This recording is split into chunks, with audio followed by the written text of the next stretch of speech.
Here's your wrestling news for December 4th, 2025. Your headlines for today include WWE Snubs, Drew, and Cody. Two new names emerge as Jacob Fatu's mystery attacker. Carlos Silva finally breaks silence on WWE TNA exit clause after AMC deal. ESPN WWE fallout. Backstage reaction to $1.6 billion deal rumors revealed. WWE Champion shocks fans with hilarious AEW reference directed at Ava. Silva comments on TNA's position as number 2 promotion after WWE partnership. CM Punk assigned major new role, what it means moving forward, and more. Jacob Fatu has been missing from WWE television ever since the October 17th edition of SmackDown, where he was brutally attacked backstage by an unknown assailant. The scene was one of the most shocking of the year. Heavy production equipment was dropped onto Fatu, crushing him beneath a fallen rig as he lay in a pool of blood with several teeth scattered across the concrete. The aftermath sent him straight into a long hiatus, and WWE has kept the attacker's identity under wraps ever since. In the weeks that followed, Fatu vanished from programming entirely, but new reports from PW Insider now indicate that the Samoan werewolf is preparing to return to WWE in the coming weeks. That update has reopened the biggest questions surrounding his absence: who attacked Jacob Fatu and why? Early internal plans reportedly pointed toward Drew McIntyre being the mystery attacker, but WWE has now shifted away from that idea. As of this writing, the company is exploring 2 new directions, though nothing's been finalized. Logan Paul. Before his injury sidelined him, Fatu was scheduled to face Drew McIntyre in a number 1 contenders match for Cody Rhodes' undisputed WWE Championship. With that match looming at the time, McIntyre had the most to gain from Fatu being taken out of the picture. If McIntyre didn't want to get his hands dirty, the idea of him turning to Logan Paul for help isn't far-fetched. The two have developed a strong on-screen bond since teaming together at SummerSlam, and Logan is firmly established as part of the Vision on Raw, a faction WWE has been presenting as a powerful, calculating force. Revealing Logan as the attacker would strengthen the Vision's presence across brands and give the group a major statement moment heading into 2026. With his influence, attitude, and willingness to cross lines, Logan fits the profile of someone who would execute a high-impact hit to protect McIntyre's path. Tala Tonga.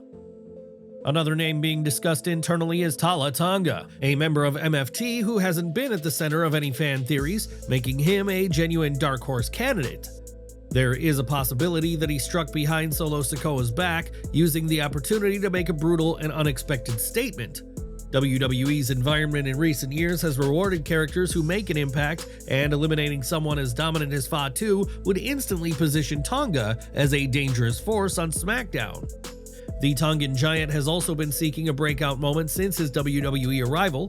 Being revealed as the attacker would not only pull him out of Sikoa's shadow, but also elevate him to a far more threatening role. It would establish him as someone willing to dismantle a monster to prove he's the true powerhouse of the brand.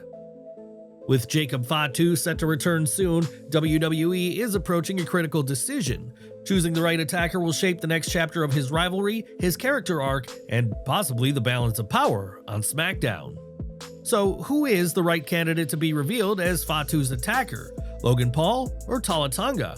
And which direction would make for the strongest storyline going forward? Enjoying the video? A quick like goes a long way in helping us grow and deliver more wrestling news you care about. TNA Wrestling has delivered a clear update on its upcoming move to AMC, directly addressing the biggest question fans have been debating all week: why stay on Thursday nights? With TNA Impact officially heading to AMC on January 15, 2026, many expected a shift to a different night, but according to TNA President Carlos Silva, sticking with Thursdays isn't routine, it's a strategic decision backed by both data and AMC's programming direction. Silver broke down the reasoning during his appearance on the Ariel Helwani show, explaining that the move was deliberate and rooted in long-term audience habits and network alignment. You know, I think everyone has kind of marked their spot in the sand during the wrestling week. We've been on Thursday nights for quite a while now, and we've been a high-rated show on Access TV.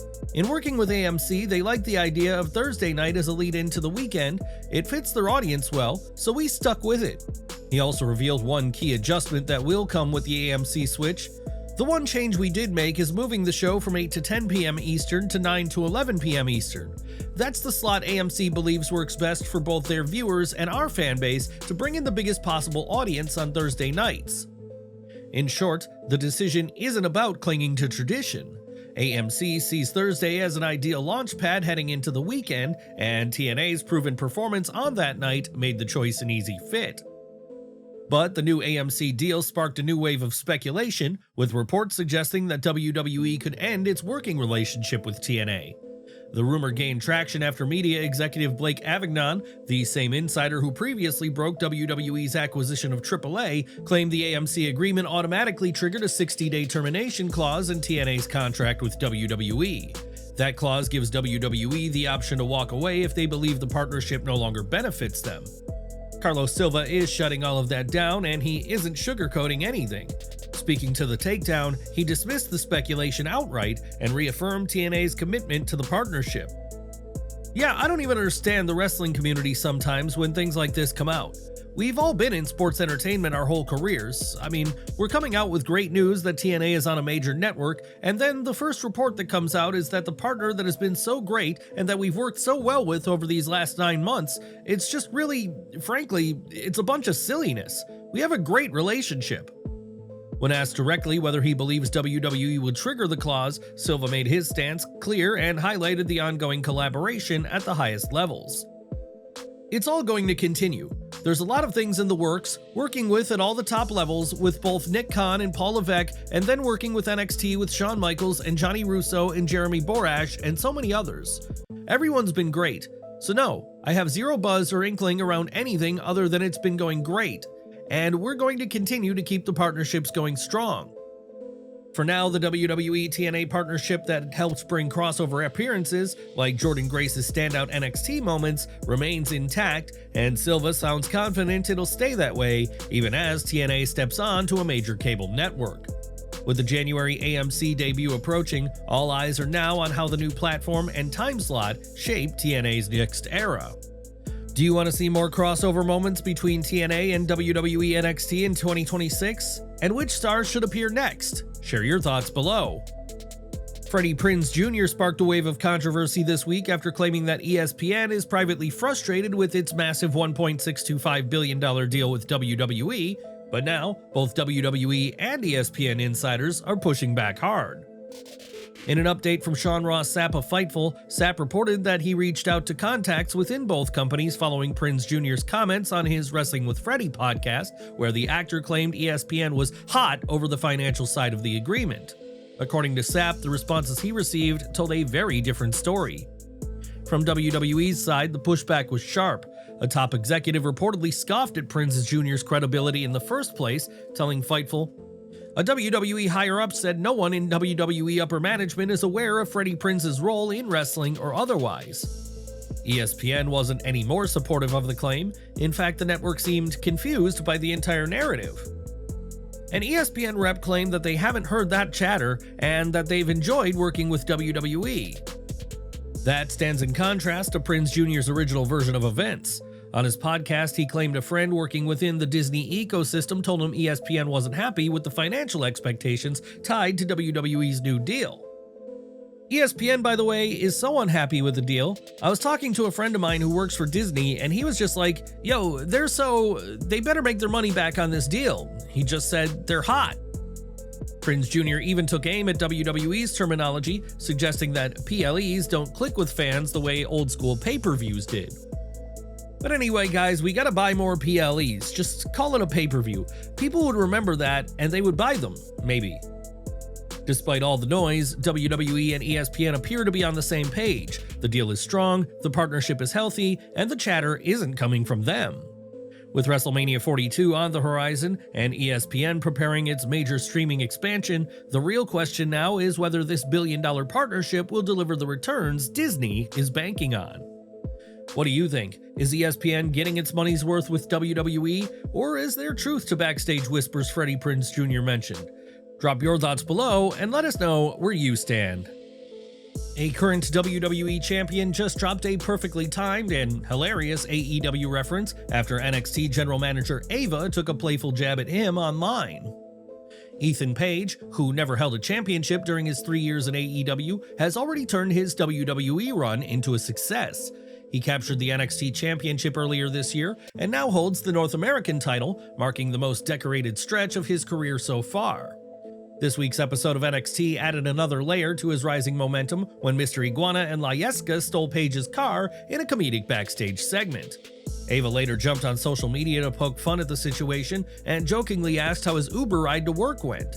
Paige fired back with a sharp one-liner that immediately had wrestling fans buzzing. "I don't work on Wednesdays anymore," he wrote. It was a playful nod to his AEW past where Wednesday nights on Dynamite were his weekly home, and the timing of the joke couldn't have been better.